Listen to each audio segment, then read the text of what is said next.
निर्विघ्नं कुरु मे देव सर्वकार्येषु सर्वदा।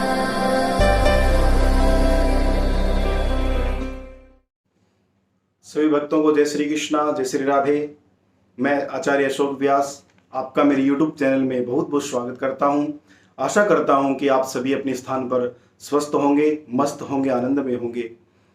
सज्जनों, आज मैं एक ऐसा विषय आप लोगों के बीच में लेकर आया हूं जो विषय हमें अनेक परेशानियों से निजात दिला सकता है। आज इस आर्थिक युग में हम जो मारे मारे भटक रहे हैं, कभी धन के लिए, कभी संतान के लिए, कभी विवाह के लिए, कभी व्यापार के लिए, वो सारी समस्याएं उसी के कारण हमारे जीवन में आती है। हर एक व्यक्ति का जन्म होता है प्रारब्ध के द्वारा, मृत्यु होती है प्रारब्ध के द्वारा, और प्रारब्ध के कर्मों के अनुसार ही वो यहाँ पर सुख दुख भोगता है। लेकिन यहाँ पर जन्म लेने के बाद में एक ऐसी शक्ति है जो हमारे प्रारब्ध को बदल सकती है। जी हाँ, मैं उस शक्ति का नाम बेहिचक कहना चाहूँगा। उस शक्ति का नाम है हमारी कुल देवी। हमारी कुल देवी जब तक प्रसन्न नहीं होगी, हम भटकते रहेंगे, दौड़ते रहेंगे, कहीं भी जाए हमें शरणागति नहीं मिलेगी। कोई भी कर्म करो, कोई भी पूजा करो, कोई भी पाठ करो, बिना कुल देवी के संपन्न नहीं होता है। आप लोगों ने देखा होगा कि जब भी घर में अनुष्ठान होता है, पूजा होती है, पाठ होती है, हवन होता है, अंत में देवताओं का विसर्जन होता है और विसर्जन में आखिर में बोलते हैं कि हमारी कुल देवी हमारे घर में रहे, बाकी सब देवता अपने स्थान को वास करें। सज्जनों, वो कुल देवी अगर रुष्ट हैं, वो कुल देवी अगर प्रसन्न नहीं है, तो कितना भी कर्म कर लें हमें कभी भी फल प्राप्त नहीं हो सकता। और उस कुल देवी के बिना इस कुल में कोई भी जीवात्मा उसकी अनुमति के बिना जन्म नहीं ले पाती है। कोई भी जीवात्मा हमारे कुल में अगर आती है तो वो कुल देवी से हमारी अनुमति लेने के बाद ही यहाँ पर जन्म ले पाती है। इतना विशेष महत्व हमारा कुल देवी के ऊपर रहता है। सज्जनों, आज के युग में ज़्यादा पढ़े लिखे हैं हम लोग, ज़्यादा विज्ञानी हो चुके हैं, इस कारण हमारी कुल की परंपराओं को भूल चुके हैं। आज की पीढ़ी ना कुल देवी जानती है, ना कुल देवता जानती है।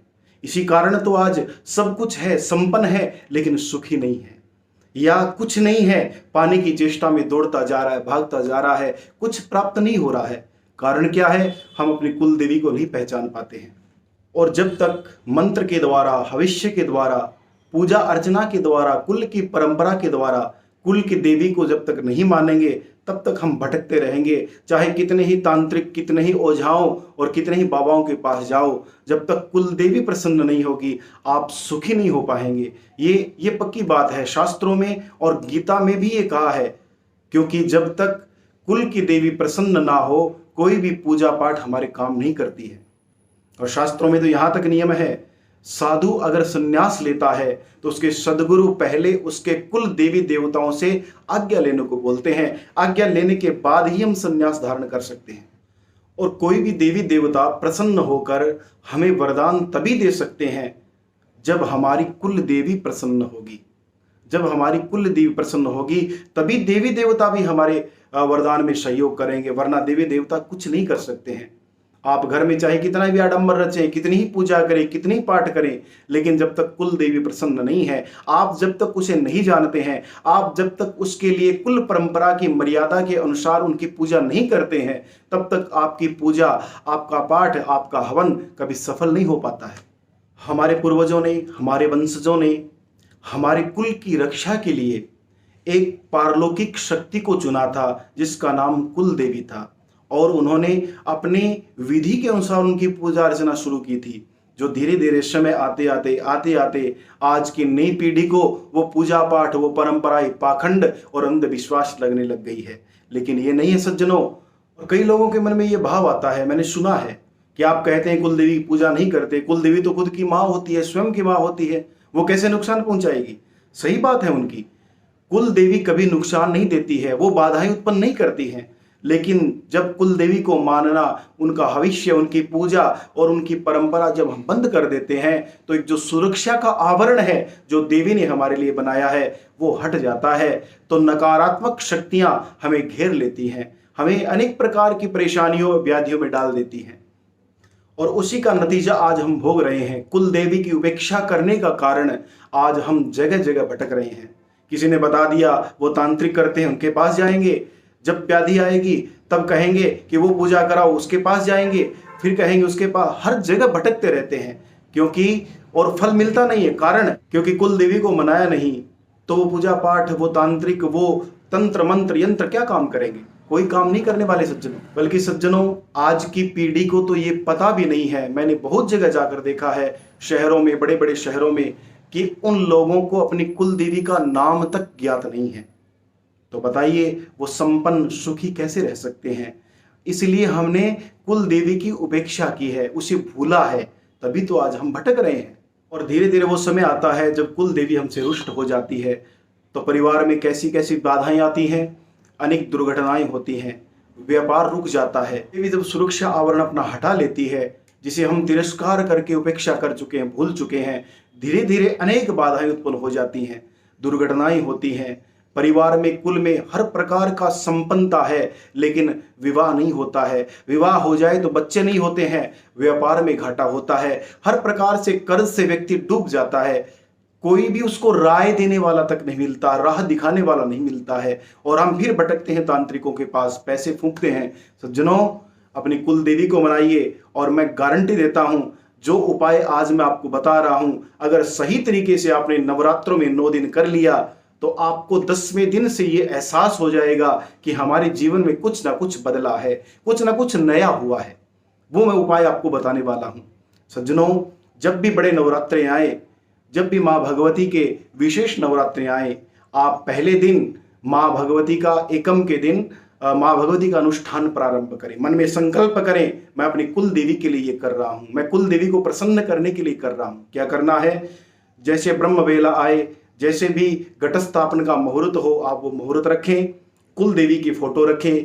कुल देवी का पता नहीं है तो माँ भगवती दुर्गा का चित्र रखें, और जोहारे लगाएं, एक पाटा लगाएं, उस पर गणेश जी और माँ भगवती का स्थापना करें, और हाथ में जल लेकर संकल्प करें कि मैं अपनी माँ भगवती, मेरी कुल देवी को प्रसन्न करने के लिए आज ये अनुष्ठान शुरू कर रहा हूँ।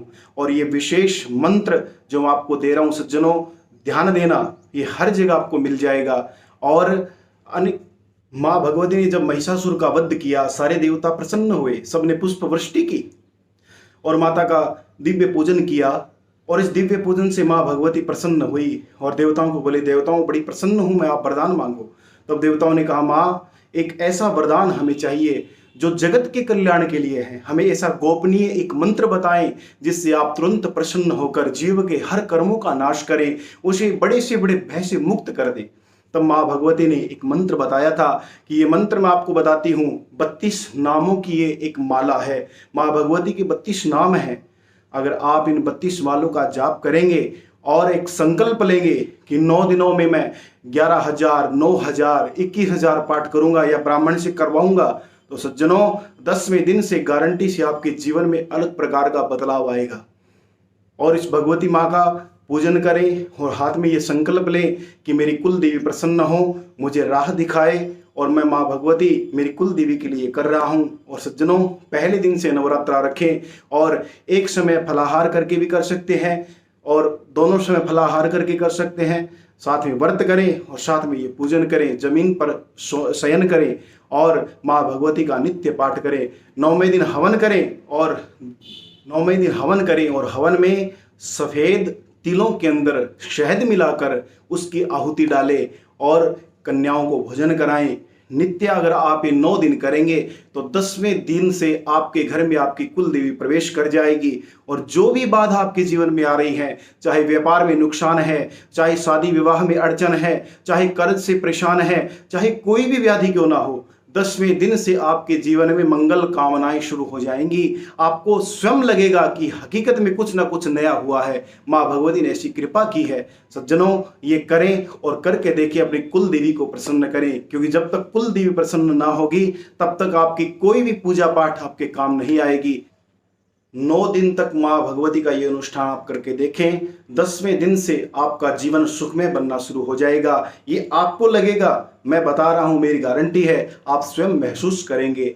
और जो ये मंत्र है 32 नामों की नामावली है वो मैं डिस्क्रिप्शन में डाल दूंगा, आप देख लें। और वैसे भी आप यूट्यूब पर या गूगल पर सर्च करके आप निकाल सकते हैं दुर्गा द्वात्रिंश नामावली, आप उसका पाठ करें और करके देखें, देखना आपके जीवन में आपको एक अलग ही प्रकार का सुख महसूस होगा। जय श्री कृष्णा, जय श्री राधे। माँ भगवती आपको स्वस्थ रखें, आनंद में रखें, मौज में रखें।